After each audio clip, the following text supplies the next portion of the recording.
శివారెడ్డి గారు, రాయలసీమ సింహానికి నమస్తే. నమస్తే మహేంద్ర. శివారెడ్డి గారు, నాతో పని పడింది ఏంటని ఫోన్ చేశారు? అవును మహేంద్ర, ఒకరిని పైలోకానికి పంపించాలి. ఎవరో చెప్పు శివారెడ్డి, వాడిని చంపి వాడి మండో నీ కాళ్ళ కడ పడేస్తా.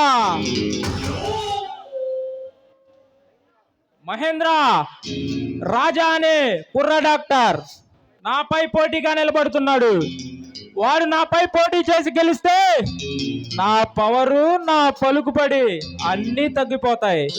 అందుకే అందుకే ఆ నడ్డు తొలగించు. రాజా, ఈ పేరు ఎక్కడో విన్నట్టుంది శివారెడ్డి గారు. మహేంద్ర, వీడు ఈ పేద ప్రజల గుండెల్లో ఆరాధ్య దైవం. వీడు నాపై పోటీగా నిలబడితే నా పవరు, నా పలుకుబడి అన్నీ తగ్గిపోతాయి. అందుకే ఆ నడ్డు తొలగించు.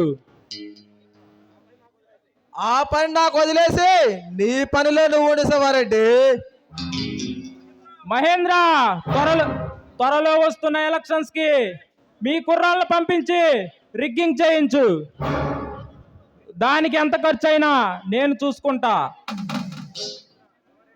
శివారెడ్డి, నా మనుషుల్ని 100 మందిని పంపిస్తా. అడ్డు వచ్చిన వాళ్ళని అడ్డంగా నరికిస్తా.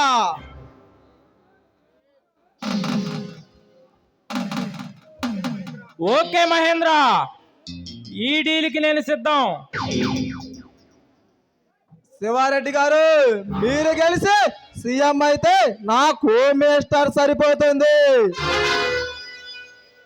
మహేంద్ర, ఈ డీల్కి నేను సిద్ధం.